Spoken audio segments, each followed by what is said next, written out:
Hello दोस्तों, welcome back to my YouTube channel Riyans Hindi Kahaniyan. आज की हमारी कहानी है एक माँ ऐशी भी। रितु, क्या हाल बना रखा है तुमने अपना? अब तो तुम्हारे बदन से भी मसाले की खुशबू आती है।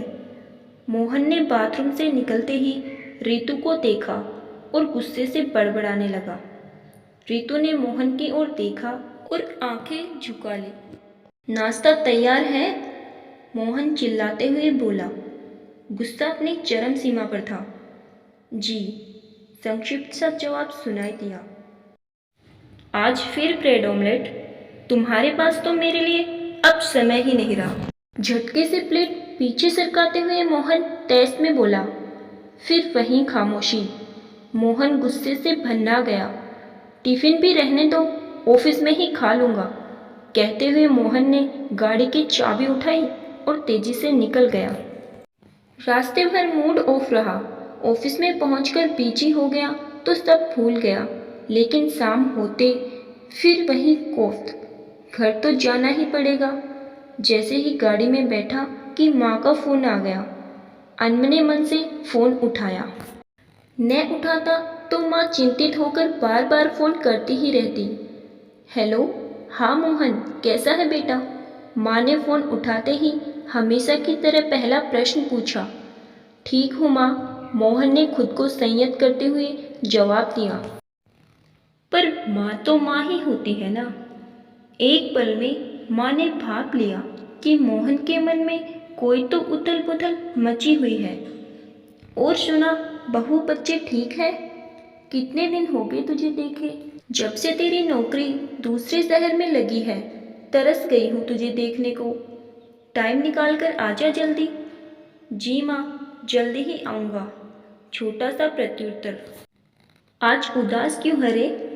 माँ से पूछे बिना रहा नहीं गया। माँ के प्रेम का जरा सा सहारा पाते ही आक्रोश का ज्वालामुखी सा फूट पड़ा। माँ, वक्त के साथ ऋतु में बहुत बदलाव आ गए हैं। अब कुछ भी पहले जैसा नहीं रहा। ना तो अब वो मेरा ठीक से ध्यान रखती है, ना मेरी पसंद नापसंद का ध्यान रखती है। और तो और मेरी पसंद का खाना तक बनाने का समय नहीं रहा अब उसके पास। माँ, I am fed up now. Mohan के मन में चल रही सारी उमड़ घुमड़ एक ही झटके में उबल पड़ी। माँ ने ध्यानपूर्वक मोहन की सब बातें सुनी और फिर पूछा, और तू नहीं बदला क्या?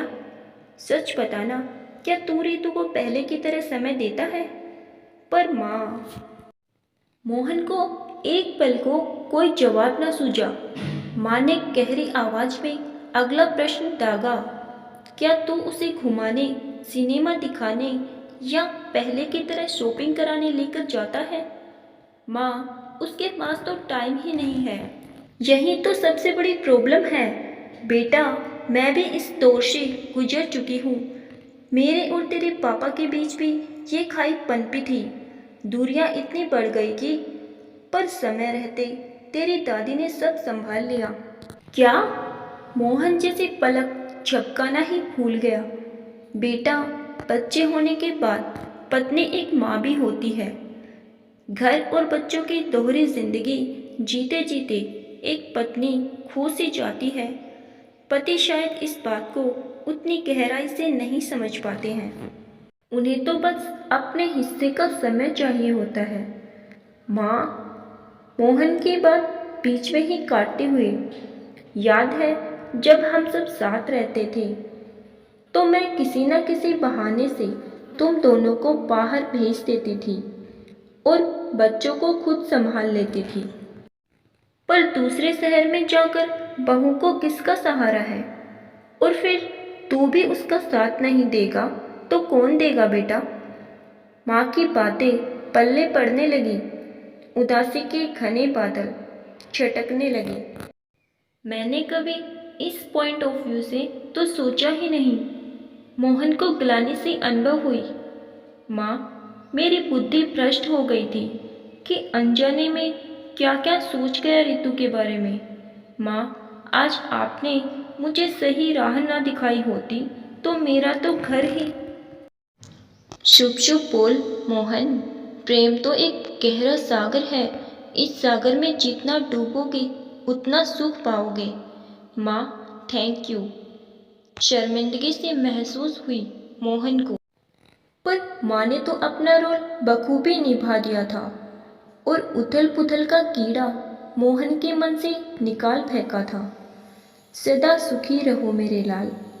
अब फोन रख और खुश मन से और सकारात्मक विचारों के साथ घर जा। रितु इंतजार करती होगी। जी माँ। मोहन की आवाज़ में लरजती खुशी की लहर महसूस कर चुकी थी माँ। घर पहुँचते ही मोहन ने ऐलान कर दिया, जल्दी से तैयार हो जाओ, आज डिनर बाहर ही करेंगे। और आराध्या बेटा, आज तुम्हारी पसंद की आइसक्रीम भी खाएंगे। पर मैंने तो खाना बना लिया, आप सुबह भी बिना कुछ खाए ही चले गए। सॉरी मोहन जी। रितु की रुआसी आवाज़ और लाल आंखें बता रही थी कि वह बहुत रोई होगी आज। सॉरी, तुम्हें नहीं, मुझे कहना है तुमसे। तुम्हें बहुत इग्नोर किया इतने दिन, अब और नहीं। मोहन रितु की आंखों में झिलमिलाते आंसुओं को जैसे पी जाना चाहता था। जाओ, जल्दी से मेरी पसंद की नीले शिफॉन की साड़ी पहनकर तैयार हो जाओ। और हाँ, रेड लिपस्टिक ही लगाना। आप दोनों के साथ साथ बेटी आराध्या की भी मुस्कुराहट देखने लायक थी। दोस्तों, ईश्वर से मेरी ये प्रार्थना है कि ऐसी माँ और ऐसी सास सबको मिले, जिससे कि कभी भी किसी भी बेटे का घर ना टूटे। आपको आज की कहानी अगर ज़रा से भी पसंद आई तो वीडियो को लाइक और शेयर ज़रूर कीजिए और चैनल को सब्सक्राइब करना बिल्कुल भी मत भूलिएगा। धन्यवाद।